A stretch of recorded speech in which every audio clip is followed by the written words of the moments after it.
First of all, very much welcome to Tirana, and let me start by thanking wholeheartedly Richard and Cecilia for having kept the promise to come back with many people.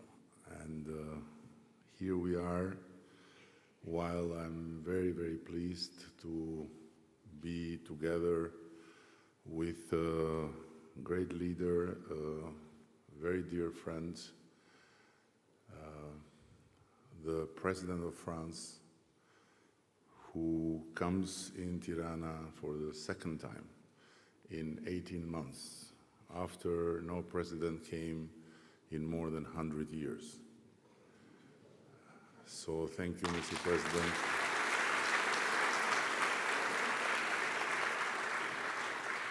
And yes, I'm pleased, but I'm also terrified, because to make a speech right before Emmanuel is not the best you can have in life, because he knows how to speak, and he comes from a previous life where he had to deal with investors, with business people, with capital, while I come from a previous life where I had to deal with colors and exhibitions. So, Richard, you have put us in a very unfair competition, but I think it's a way to start talking also about the unfair tariffs. So, and before going further, I want to express my gratitude and also my big pleasure to a man that I admire, and he is so admired by everyone that his seat is between the President of France and the Prime Minister of Albania. So you can imagine the importance of the man. Yasir, thank you very much for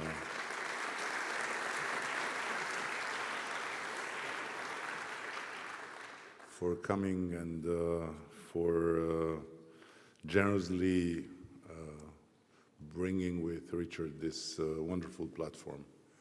And let me say it all, I somehow felt empowered when I heard Emmanuel saying, "What are you doing in Tirana? This had to be in France first." So finally we did something before France, which is which is a good start. And so I want to be very brief, which is not my forte, by the way, because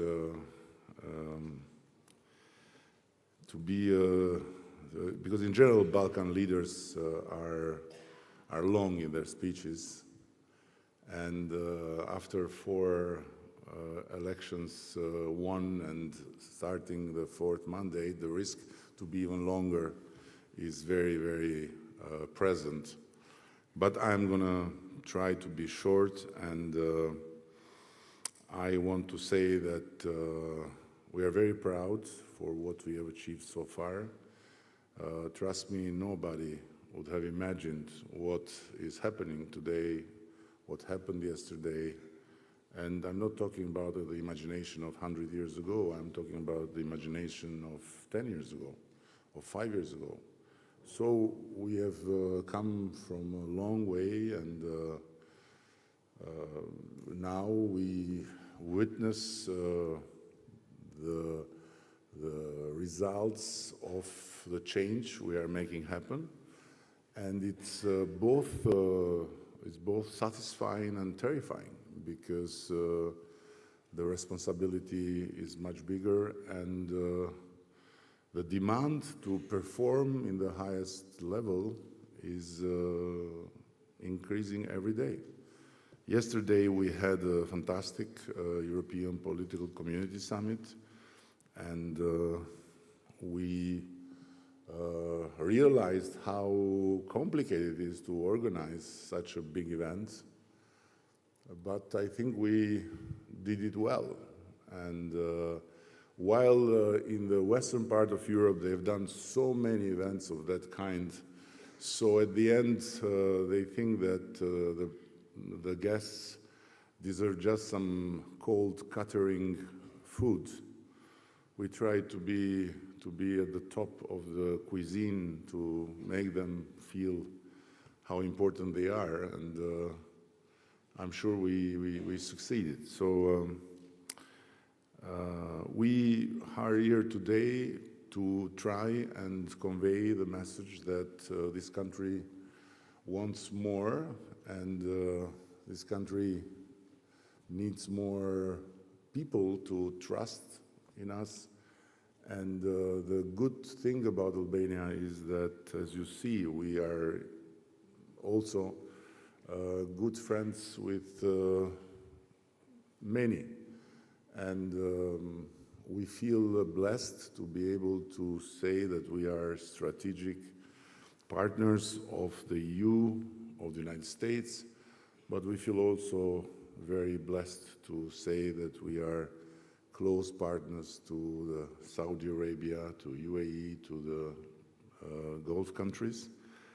And by the way, we follow with admiration what is happening in these countries, the vision, the drive, the ambition of His Highness Mohammed bin Salman, and of the President of UAE, Mohammed bin Zayed, and so on. So we are in a good place to try and learn from different realities, different path of life, and to do the utmost to make the best out of it. And now we are aware also that the time we live in is complicated. And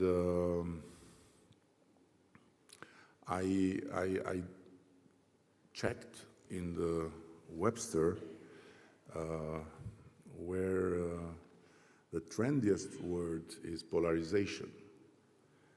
And the definition of polarization is a verb dating back to the early 1800, originally describing light waves.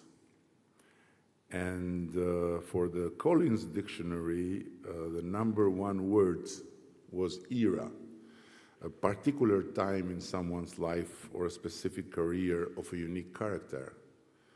And era as in the closing of an era or the beginning of a new one. But beyond analogies, I believe and continue to believe with all my strength that when Donald Trump says that God saved him because he has a plan for America, he's saying just half of the truth. My belief is that the other half of the truth is that God saved him because he has a plan for Europe too. And I want to share with you the belief that when I heard the United States President speak about the golden age coming, my sensation was that, in fact, wishing all the best to the United States, of course, a golden era can open for Europe also.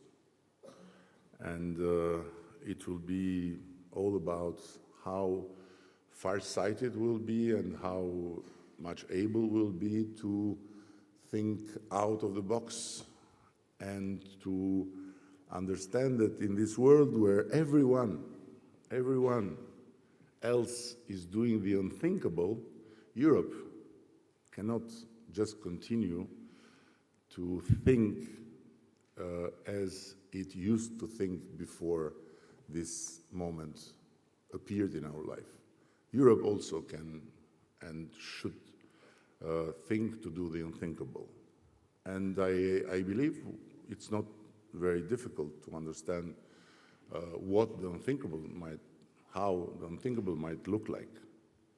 And the experience is all there, the culture of change, need to change, and we can open really an incredible era for Europe.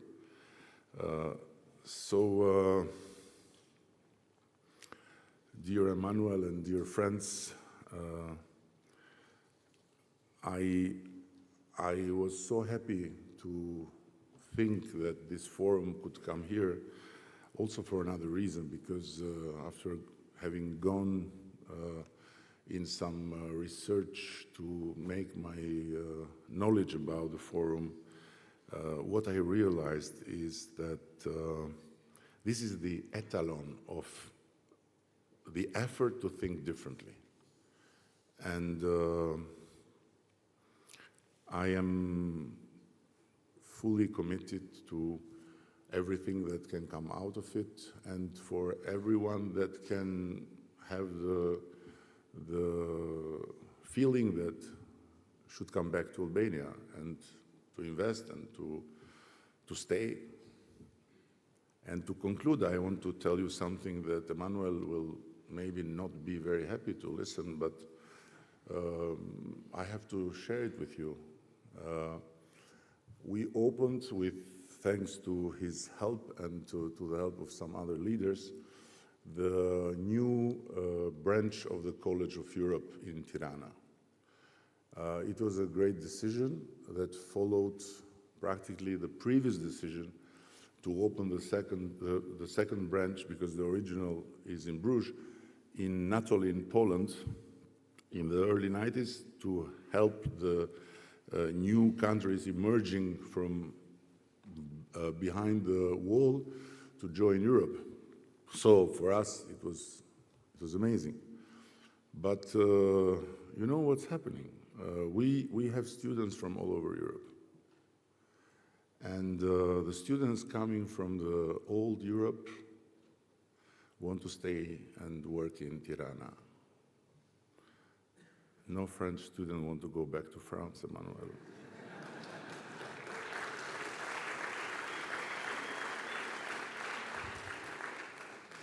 And I very much hope that you'll not be blamed by your opposition that it's you behind their drive to stay in Tirana by coming so often to Tirana. So thank you very much again. I want to escape this floor and to not enter in the merit of all the deep subject that Richard offered to us in the presentation, because there is someone else that knows exactly what to say and what to do about the deep subject. And the only thing that I think I'm doing very well is to stay close to this man and to learn from him as much as I can, and to take advantage of his friendship as much as I can for Albania, not for myself, of course, and to feel really blessed to lead this country in a moment in time when Emmanuel Macron leads his. So thank you very much. And I'm supposed to stay to answer a question. No, thank you, Prime Minister. Yes, in fact, we cannot have you on stage and not ask you a very important question. Thank you for hosting FII in Tirana, because it's just a day after this great EPC summit. What happened yesterday? Can you share with us what were the main outcomes and what was discussed? First of all, don't thank me for hosting, because what we we Albanians do as a first profession is to host. So if we would not be asked, to host, we would be basically jobless. Hospitality in Albania is our uniting religion. We are here, Muslims, Christians, in full harmony. Pope Francis be blessed. When he came here, he said, "This is not harmony, this is fraternity, religious fraternity." And each one has its own way to look to God, but all of us have a very common conviction that is sealed in our first common law in the Middle Age, which says the house of the Albanian belong to God and the guest. So as far as God doesn't show up, guests show on his behalf. So you are God, Richard, today. If you would be alone with Cecilia, you would be the only god and goddess, but having Emmanuel here and Yassir, you have to share the place of God with some other gods. But also everyone else here that has come should feel like God, because this is how our common law at that time explains the knock at the door. The knock at the door is the will of God, so you have to open, and whomever is behind has to be welcomed. Even your enemy has to be welcomed, and you cannot touch him. And if he wants to stay at your home, you have to keep him at home, and you cannot touch him. You can hate him as much as you can, but you cannot say it. So it's just, and I truly believe it, it's just our big honor to host you, to host the forum, to host all the guests that are here, and we'll do our best to make you come back. And yesterday it happened exactly something similar, you know. Gods came from all over Europe, and we hosted this EPC, which originally has been launched as an idea by Emmanuel. I believe because of being an old French idea, going back to Abbé de Saint-Pierre, who offered the world that incredible treaty for perpetual peace. And you know, if one would sit down and say, okay, let's think what is the unthinkable for Europe, I think that the treaty of Abbé de Saint-Pierre is the best start. It's very simple. How Europe can guarantee perpetual peace. And then when I supported the idea of EPC, many people, many countries who were not okay with that in the beginning, who thought that this is the typical French trick to offer a different type of cheese while not wanting to give you the cheese you are asking, which is EU enlargement, thought that I was somehow coming out, after so many years having left France, as a French recruited asset and working on behalf of the president to sabotage the enlargement and to push for this EPC. But in fact, it was the 6th summit, and this totally changed.